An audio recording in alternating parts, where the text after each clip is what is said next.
Hello and welcome back to English Today. This is the second DVD of the beginner level, and in this DVD you will see 3 more episodes of our story, That's Life. And then in our special TV programs there will be a debate about low-cost airlines and an interview with a sports expert about football training. Then, in the grammar section, we will study the simple present, frequency adverbs, some and any, there is, there are, and also making suggestions. Now remember, if you have problems understanding anything, use the subtitles. Okay, so enjoy studying and have fun.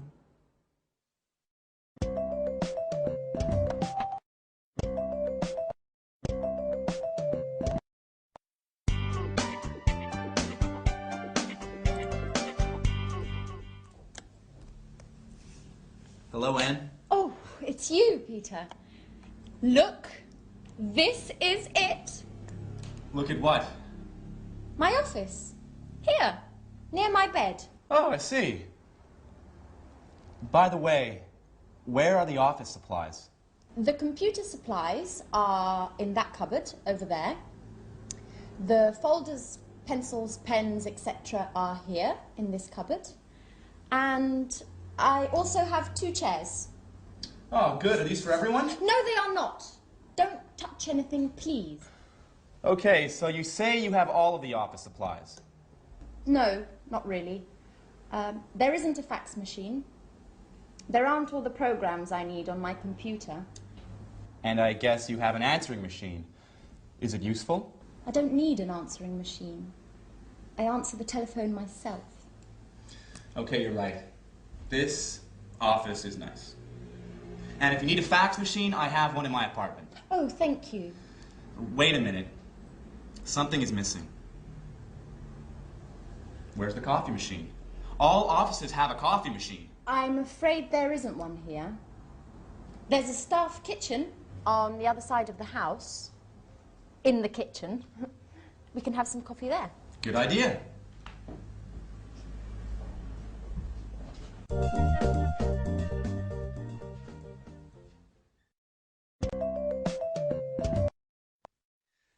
Hello and welcome back to English Today. How are you? Now, in that last episode of That's Life, did you notice that Anne described her office? And the most important thing for Peter was what? The coffee machine. Strange. Now, I want to look at the language that Anne used. She used there is a and there are some. Let me explain that to you. Now, if you have a single object, for example, like a glass, then we say there is a glass on the table, or there is a hat on the table, or there is a computer on the table. Okay? Now that changes when we have more than one object. Like these pens, for example. We say there are some pens on the table. Okay? There are some pens on the table. And therefore, in this example here, books, there are some books on the table. There are some CDs on the table. So you see how it changes. Now, let's go and look at that on the screen. You can see it written. So we said, with singular objects, we say there is. The examples are, there's a computer in Anne's office. There isn't a fax machine. That's the negative. There isn't a fax machine. There's a table in the studio, and there isn't a coffee machine, which Peter can't believe. Now look at the plural form. We say there are some office supplies in the office, and there are some pens and pencils, okay? And we also use that for the exact number of plural objects. So, for example, there are 2 chairs in Anne's office, and there are 4 pictures, for example, in her studio. All right, so that's an introduction to there is and there are some.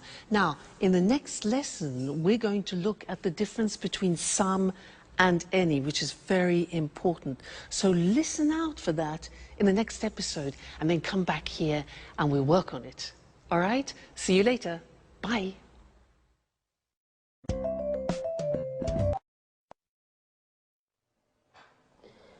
Do you want milk with your coffee? There's a bottle in the back of the fridge. I prefer it without milk, but with some sugar. Oh, I'm afraid there isn't any sugar. Well, that's okay. Black coffee is good too. Do you have any of those great cookies? Oh, yes. There are some cookies over here.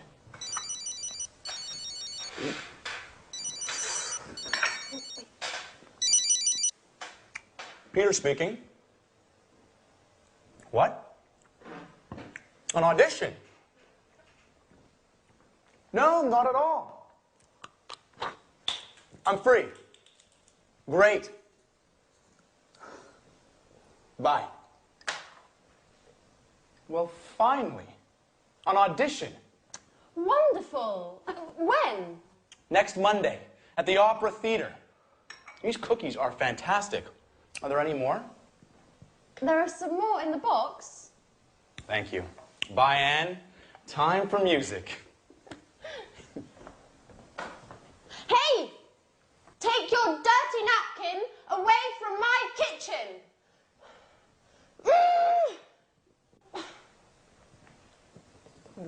It's nice to have you as my new office neighbour.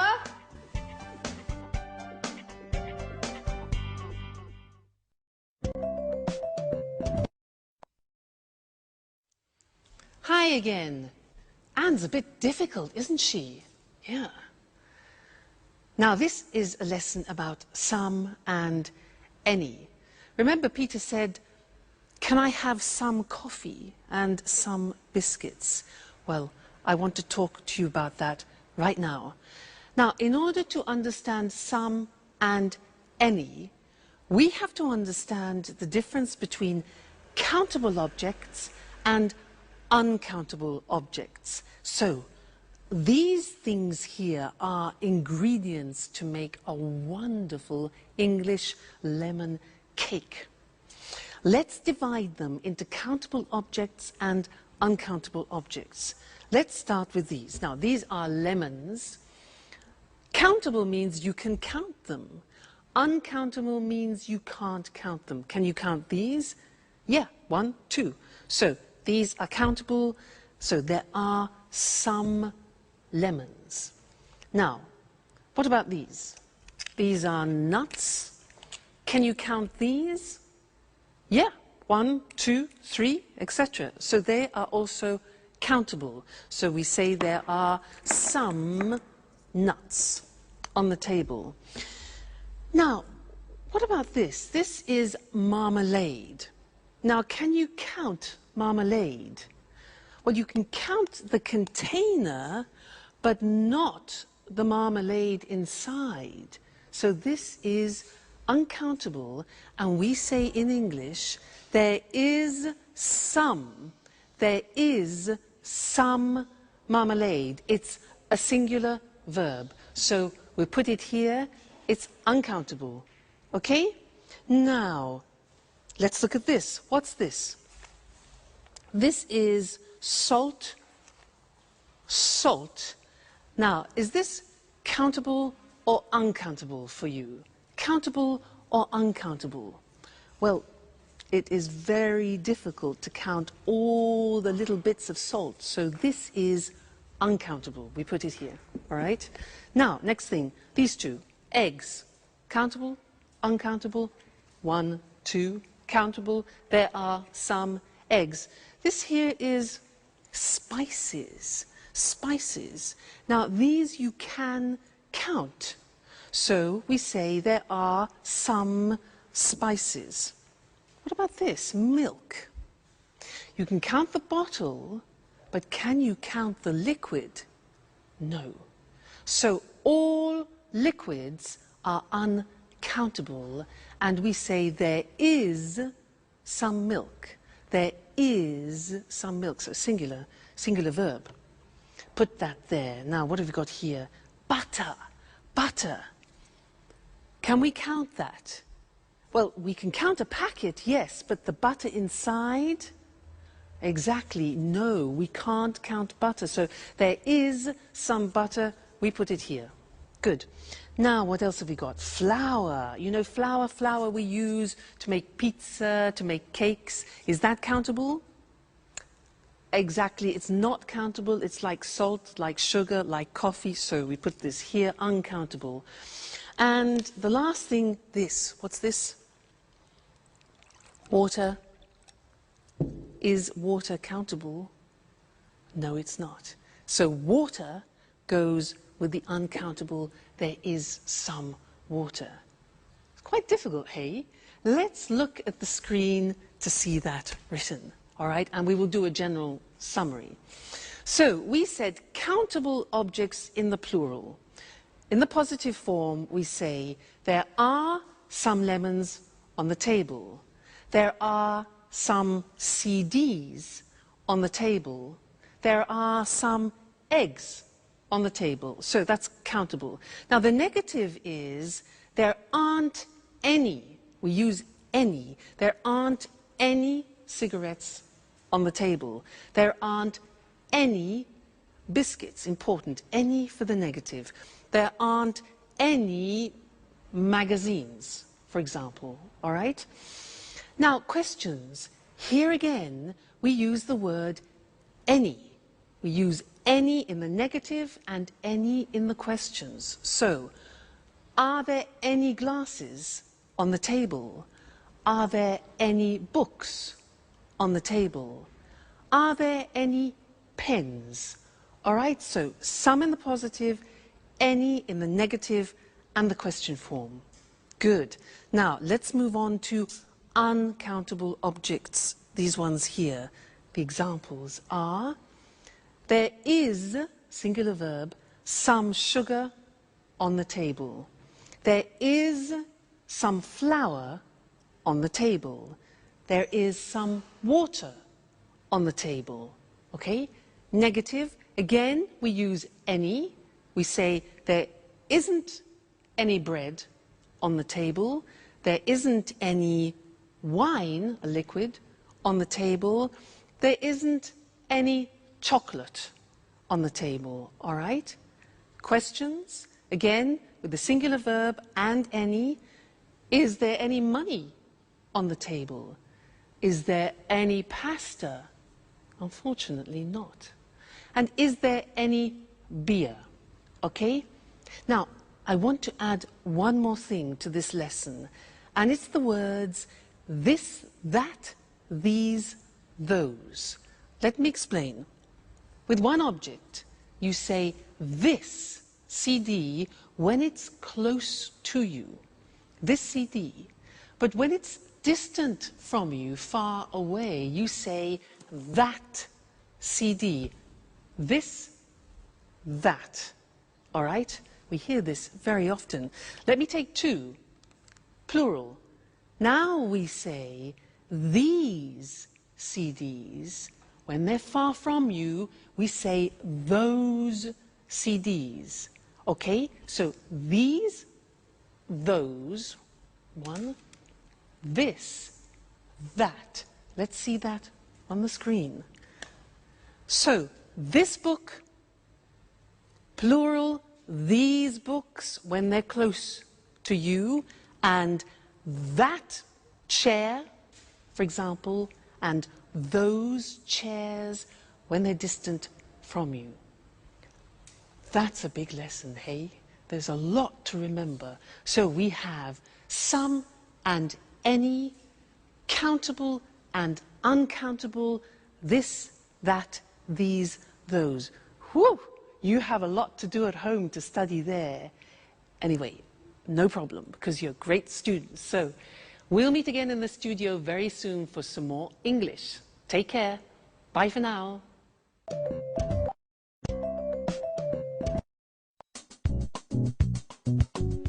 Work is so hard, guys. I wake up at 6:30 every day, have breakfast, and take the train to work. Every day. I know. I get up at 7, but I have a friend at work who usually gets up at 6. Why?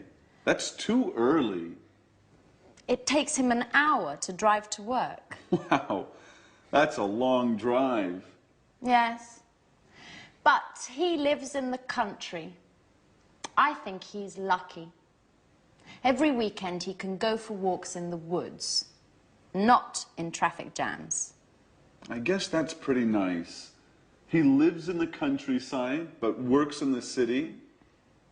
A pretty nice combination. What about you, Sharon? What time do you wake up? I usually get up at about 9 o'clock, but I live in the city. It's easy to get to work. Yes, but you get home very late.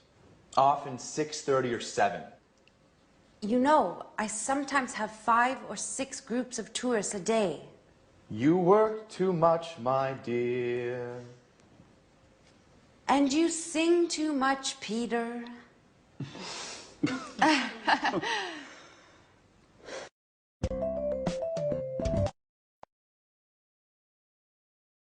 Hello again, and how are you? Now, from that last conversation, we learned that Sharon works too much and Peter sings too much. How about you? Do you work too much? What time do you get up in the morning? 6:45? 7 o'clock? 7:15? 7:30? Well, I'm going to describe my typical day, and I'm going to use the simple present to do that. All right? Well, first, I wake up at 6:45, but I don't get up. I listen to the radio, and I listen to the news. Then after, I slowly get up. That's difficult. And I take a shower. I take a shower. I get dressed. And then I go for a walk with Suki. Then we have breakfast together. She has dog biscuits, and I have toast, marmalade, and butter. Then I go to work on my scooter. Now, my boyfriend has a different day because he goes to work at 8 o'clock at night. Remember, he's a jazz musician. Now, did you notice I said he goes to work? That's because with the third person we add an S, goes. He goes to work at 8 o'clock and he comes home at 3 o'clock in the morning because he plays jazz concerts. Then he goes to bed and he gets up at lunchtime at 1 o'clock. So we meet at dinner, which is, you know, we don't have much time together, but that's life. Now that was the simple present tense, and now we're going to see that on the screen. Very, very important, this grammatical form.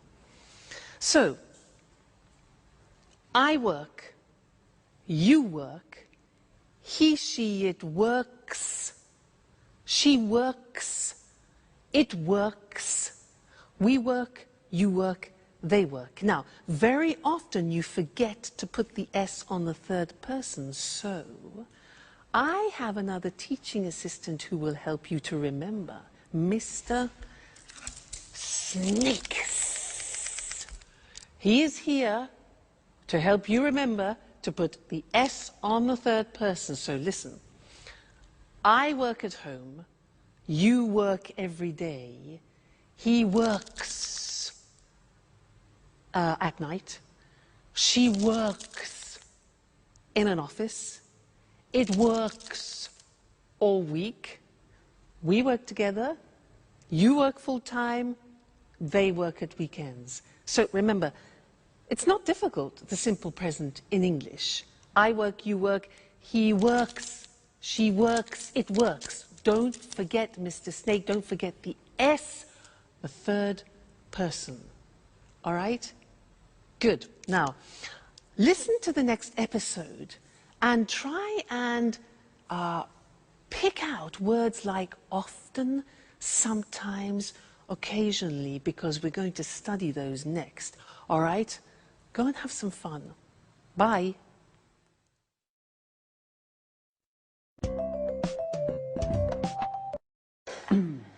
Alice, I bet you don't wake up at 6 o'clock every day. Tell us something about your typical day at university. Well, I sometimes have classes in the morning, but I usually have classes in the afternoon. On Mondays, I always attend lectures in the morning. And where do you study? I usually study in the library, but I sometimes study at home too, when I don't have classes in the morning. My friend David also studies at your university. Do you remember him? David Leary? Yes, I occasionally see him in the library, and sometimes in the park. In the park? Doing what? He likes studying there. He takes his books, finds a nice park bench, and reads there. Not a bad idea. You can study and enjoy nature at the same time. Yes, I like the park too. Unfortunately, I often need books that are in the library. And what about lunch? Do you usually make sandwiches and take them with you? Oh no, I hate cooking. I usually have lunch in the cafeteria with friends. Oh, I do just the opposite. I usually cook lunch at home. I seldom have a quick lunch at coffee shops. Okay, guys. Stop with this boring talk. What about fun? Do any of you do anything besides working and studying? It's Friday, remember? You're right, Jack. I'm so happy it's Friday. Me too. It's weekend time. Time for shopping.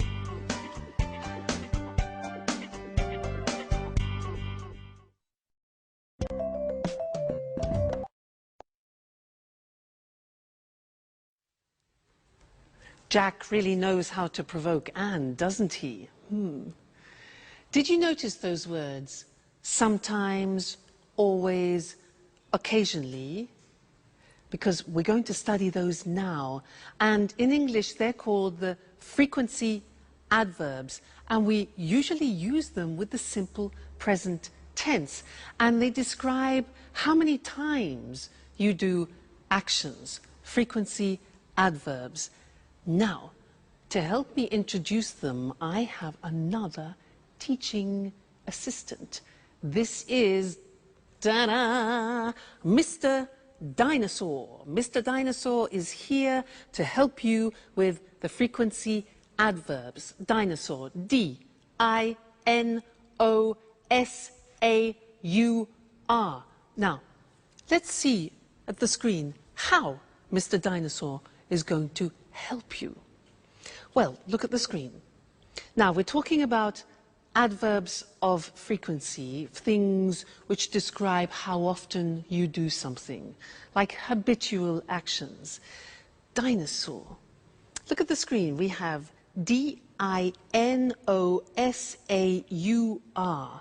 Now, these letters represent a frequency adverb. Let's see if you can find them. What do you think O is? When you do something a lot. Yeah, often. O is often. What about N? When you do, N is never. Good. N is never. What about A? Something that you do a lot.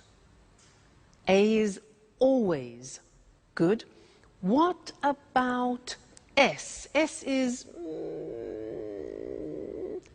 sometimes. Very good, sometimes. Now, U is for usually. Usually, it's a habit. What about R? R stands for rarely. That's difficult to pronounce. Rarely. And the last one, look at the top. We've got D. Monday, Tuesday, Wednesday, Thursday, Friday, Saturday, Sunday is a bit strange, this. Every day. All right, so those are the main frequency adverbs. Every day, never, often, sometimes, always, usually, rarely. You notice sometimes is also the same as occasionally, and rarely, another way to say rarely is seldom. Okay, now, the important thing about Mr. Dinosaur and the frequency adverbs is where to put them in the sentence. Now, look at the examples. We put them in front of the main verb.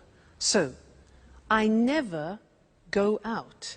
You always arrive late. He usually gets up at 7. She rarely plays tennis. It often rains in England. We sometimes watch TV. You occasionally drink wine. And the last one is different. Every day they drive to work. Usually every day we put at the beginning. But the others are always before the main verb and after the subject. Now, one problem. There is an exception to the rule, which is typical of the English language. And what is the exception? The exception is the verb to be. The verb to be is always an exception in English. Let's see how that works. Look at the example. He isn't often late. We are sometimes in a hurry. You see the position. The position of the frequency adverb is after the verb to be, not before. And that's the rule. So he isn't often late. We're sometimes in a hurry. They're never at home. And I'm always tired.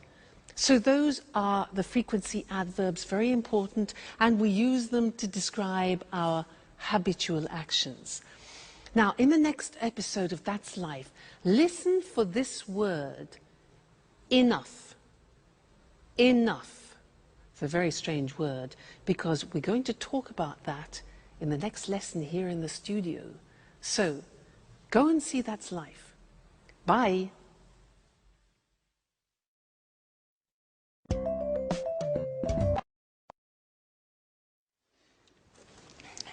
Yes, I always go shopping on Saturdays. The first thing I do on Saturday is drive to the supermarket. I sometimes go shopping on Saturdays, but usually I sleep late. I'm always so tired on Saturdays. I'm never tired on the weekend. The weekend is a time for fun.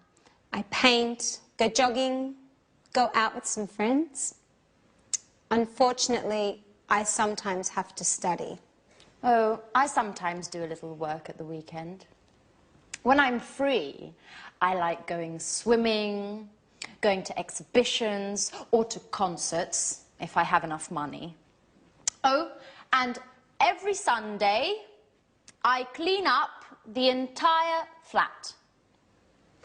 And in the evening, I watch TV. Oh, I never watch TV. It's boring. Peter and I like going to the cinema at the weekend. Yes, it's important not to watch too much TV. An hour a day or so, that's enough. Come on, guys. You talk like my grandfather. Work, TV, housework on the weekends. Life is more.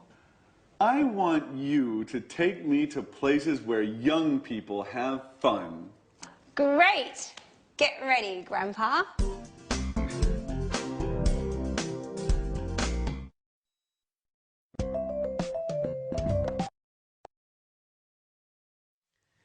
Hello and welcome back again to English Today, your live English language program. Now, did you notice how Anne said that she loves going to concerts and exhibitions, but she doesn't have enough money?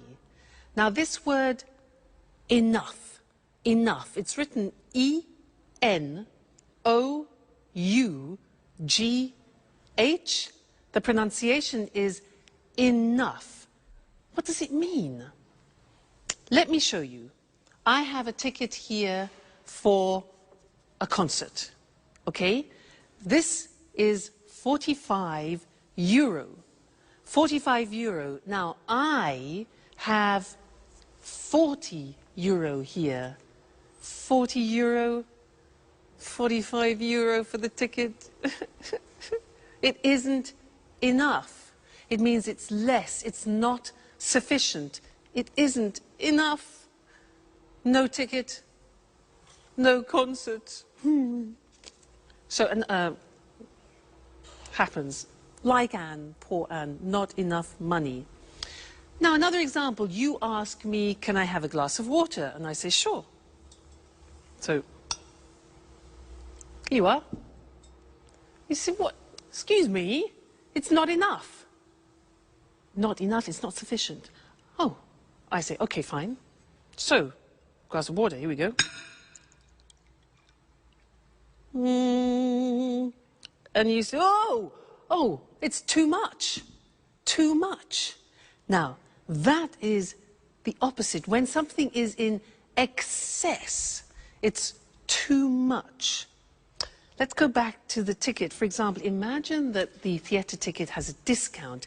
Now it only costs 30 euro. 30 euro. I got 40 euro, which is too much. In excess, too much. But that's great. That's not a problem. That's great. I can go to the concert. Okay? So, that's enough, too much. Now, one more word. It's a small word, and it's so. When do we use so? If I say to you, you are so intelligent, that describes an emphasis. You are so intelligent. You could also say, the glass is so full. Okay? So is to express an emphasis of something. So, we've studied enough, too much, and so. Let's look at those on the screen now to help you, okay? Enough, pronunciation, enough, when something isn't sufficient. There isn't enough water in the glass. There isn't enough money. Then we can also use it with an adjective. The glass isn't full enough. After an adjective, it isn't full enough. Let's move on to when we talk about something in excess. So, there's too much water in the glass. There's too much money. Great. There are too many coins. Now, many is because we use it with countable things. There are too many coins. We can use it with an adjective. For example, the ticket is too expensive. The glass is too full. All right? Then the last thing was so. When you want to emphasize something, the ticket is so expensive. The glass is so full, or you are so intelligent. Fantastic. So that's the end of this lesson. Remember, enough, too much or too many, and so. That's it for now, and I'm going to see you again extremely soon. Take care. Bye.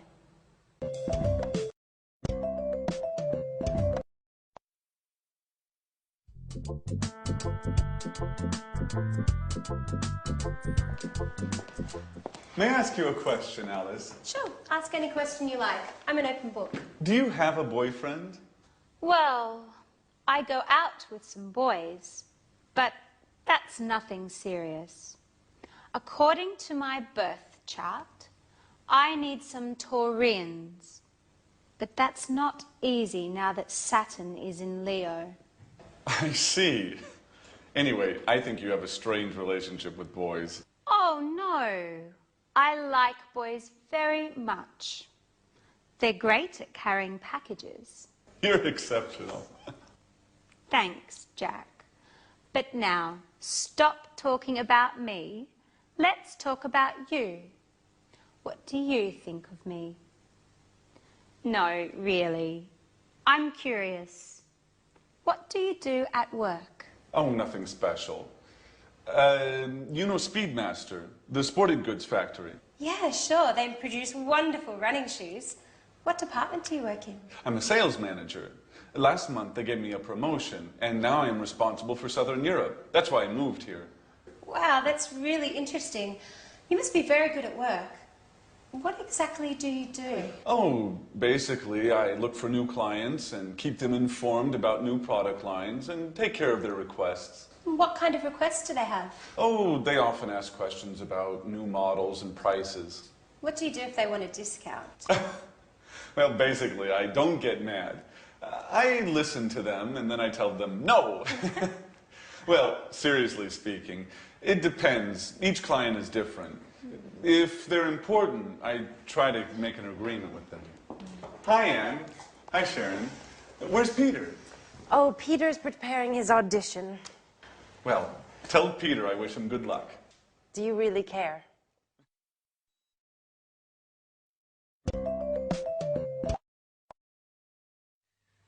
Hello and welcome back to English Today for some more live English. Now, Jack, does he really care for Sharon? I think he does. Let's ask Mr. Monkey. Mr. Monkey, does Jack really care for Sharon? Mr. Monkey. Yes, he agrees, he cares. Now, in that episode, there were a lot of questions, and I want to practice that with you now. And to do that, we are going to have a quiz. I am going to change profession. I am no longer an English teacher. I have a different job. I will ask 10 questions. I will give the answers, and you must guess my new job.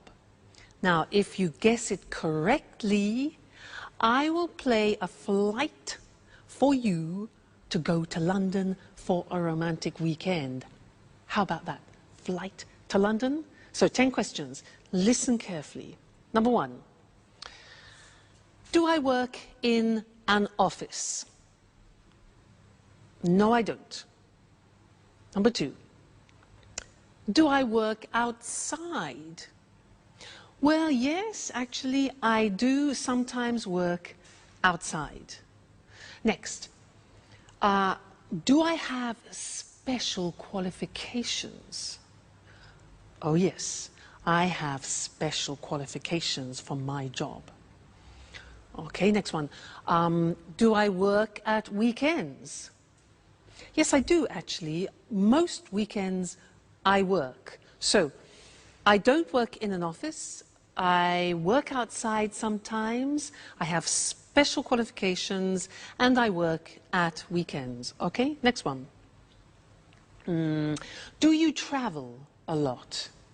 Oh, yes, I travel everywhere. I travel to America, to the Far East, around Europe, a lot. Do you earn a lot of money?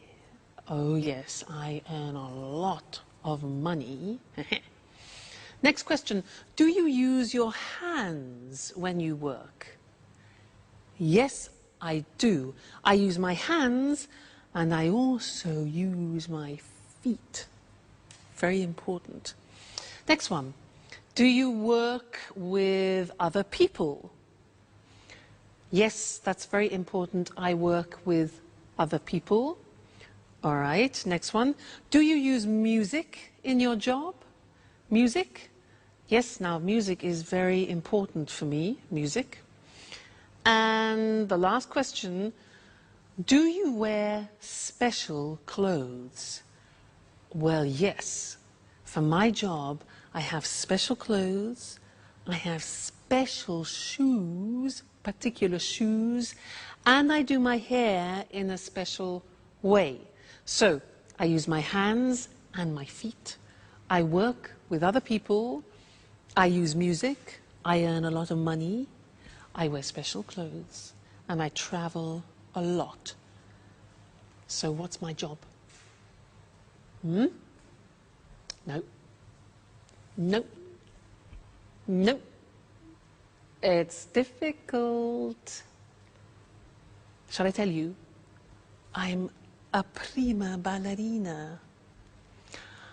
I won, you lost. No London, no flight to London. Next time, there'll be another quiz. All right, good. So let's look at the grammar that we've just used for asking questions, okay? Now,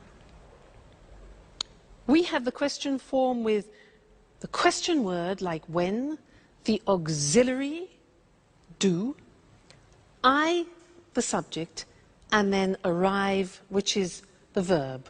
So, when do I arrive? Okay, that's a typical question in the simple present. Look at the next one.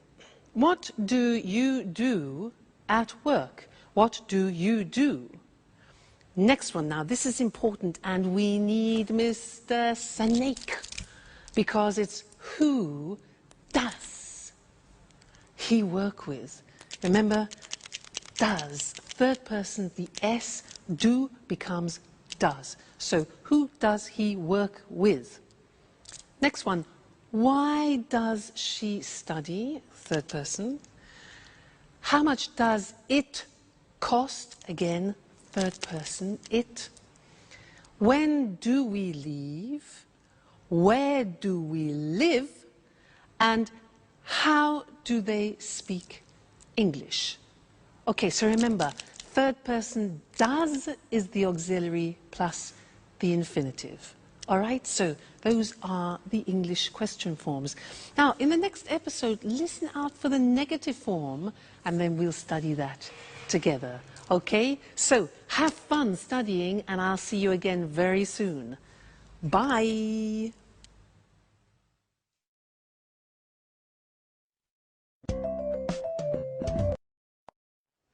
Oh, girls, we're talking about jobs. Tell me about your job, Sharon. What do you do at the moment? That's an interesting question. Really? Why do you say that?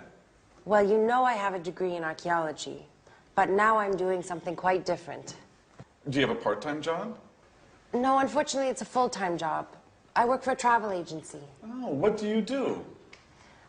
I give tours around the city. I bring tourists to monuments and museums and other interesting places. Oh, that's nice. Could I have you as a tour guide for one day? I'm sorry.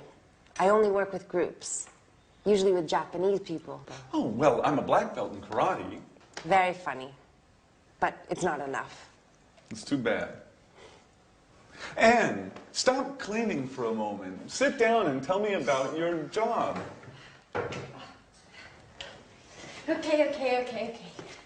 I work in a publishing company. Oh, so you work with famous writers? Not exactly. I don't work with the writers. I just read their proofs and correct them before printing.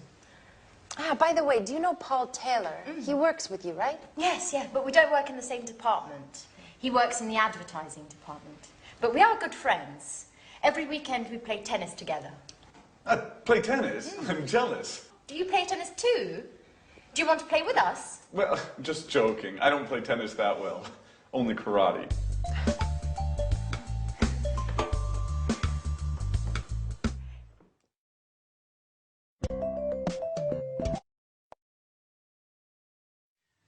Jack, I don't play tennis very well. I only do karate. He doesn't play tennis very well. It's easy. Men. Now, Anyway, it was a good example of the negative of the simple present tense. I don't play tennis very well. Now, I'm going to tell you my typical day again, but in the negative, and listen to the grammatical form, okay? I don't wake up at 6:45. I don't get up after. I don't listen to the radio. Now, don't is do not abbreviated, okay? I don't take a shower. I don't have breakfast with Suki, and I don't have Tok biscuits. Now think of my boyfriend. Let's go into the third person. My boyfriend doesn't go to work at 8 o'clock at night. He doesn't play the saxophone. He plays the double bass. Now, doesn't is does not contracted. Doesn't, okay, plus the infinitive. So he doesn't play, let's say, at 1 o'clock in the morning. He doesn't come home at 7 o'clock in the evening. So you see, these are examples of the negative form.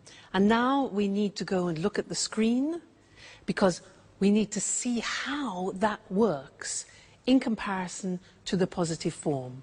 All right? Great. Now, look at the examples. I don't teach on Sundays. Do not becomes don't. I don't teach on Sundays. You don't know my parents. Jack doesn't, does not. Jack doesn't play tennis well. Alice doesn't have a boyfriend. The house doesn't belong to Anne. Third person, doesn't. We don't work part-time. You don't know Anne's aunt. And Alice and Sharon don't live together. All right, so now we have studied the positive form, the question form, and the negative form of the present tense. So a whole world opens up for you, okay? Well, you just keep studying, and we'll meet again here for another live show very soon. All right, take care. Bye.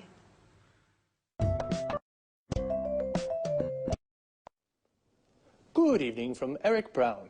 Welcome to another edition of Let's Talk. With me here in the studio are Marie and Tom. Hello, Marie. Hello, Tom. Hello, Eric. Well, today, let's talk. Let's talk about what, Marie? Low-cost airlines. Very interesting. You're right, Eric. You know, there are 90 low-cost airlines in Europe today. Really? So many? Yes, that's right. 90. Lots of people fly with low-cost airlines. Of course. It's very cheap to fly with these airlines. It's not always cheap, Marie. It's cheap to fly midweek on Tuesday, Wednesday or Thursday, but it's not cheap to fly at weekends on Saturday or Sunday. But are the planes safe? Yes, the planes are usually new, so they are safe. That's good. It's important to fly in safe planes. And what about the tickets? Is it easy to find them? Yes, it's very easy. I usually buy my tickets online with my credit card. Well, I travel a lot. Really? You're a real expert on low-cost airlines, Marie, aren't you? Yes, I am. My boyfriend lives in Berlin. Oh, and how often do you visit him? I go to see him twice a month. Oh, I see. And are the flights on time? Yes, they're usually on time. I leave work at 5:30 in the afternoon and arrive at the airport at 6. Perfect for the check-in. That's very convenient. You're lucky, Marie. Usually low-cost flights leave from airports a long way from the city. What time's your flight? At 7 o'clock. You're really lucky, Marie. Usually low-cost flights leave late at night or early in the morning when it's not convenient. Yes, that's true. And yes, I am very lucky. Is there any food on the plane? Yes, passengers buy drinks and snacks. Remember, the drinks and snacks aren't free. You have to pay even for a glass of water. That's true, but it doesn't matter. I arrive in Berlin at 8:30, just in time for a pizza with my boyfriend at Bella Napoli. A very good pizzeria, the best one in Berlin. Oh, that's great, but for us, it's time to say goodbye. Okay, low-cost airlines. Today, there are many low-cost airlines throughout Europe. They are very easy to use, and they are cheap. And the planes are safe, and they are usually on time. Very interesting. Very, very interesting. Thank you, Marie. Thank you. And thank you, Tom. Thank you. And goodbye. And see you again soon on another edition of Let's Talk. Well, low-cost airlines really make traveling easy. For many people, flying is very simple, like taking a bus. Now let's take a look at some very useful vocabulary and expressions you just heard. The check-in is the place where you show your passport and leave your luggage. In English, it is also a verb. We say, I check in at 7, or where's the check-in for Berlin? When we talk about cheap prices, we mean it doesn't cost very much, and expensive means it costs a lot. My ticket to Berlin is 600 euros. It's expensive. Your ticket is 100 euros. It's cheap. Her ticket is 30 euros. That's very cheap. To say what airline we use, we say fly with, followed by the name of the airline. I fly with Air Liverpool, or the type of airline. I fly with low-cost airlines. And what about when you want to ask if the plane is late? We can say, are the flights on time? If the flight is at 7 and it goes at 7, it is on time. But if the flight is at 7 and it goes at 10, it's late. Marie said, I buy my tickets online. This means she uses the internet to buy her ticket. What other things can you do online? Here are some examples. I reserve hotel rooms online. I don't call the hotel on the phone to reserve a room. I use the internet. I check my bank account online. I use the internet to see how much money I have in my account. I pay my bills online. I use the internet to pay the electricity bill, the water bill, the gas bill. Wow, we can really do a lot of things online. Okay, just 2 more things before we say goodbye. The first is frequency. When we say how often we do something, I asked Marie, how often do you visit him? And she said twice a month. Twice a month means 2 times in a month. Once a month means 1 time in a month.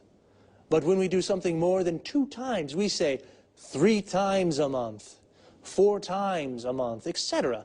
Even if we change the period of time, the structure of frequency remains the same. For example, we can say once a day, twice a week. But remember, we say 3 times a year, 4 times a week. One last thing. Notice the preposition after arrive. When we arrive in a place like a station, airport, shop, we say, I arrive at the airport at 6. But when we arrive in a city or country, we say, I arrive in Berlin at 8:30. So, we say, I arrive at the station, I arrive at the airport, but I arrive in London or I arrive in Madrid. That's about it for now. Take care and see you soon.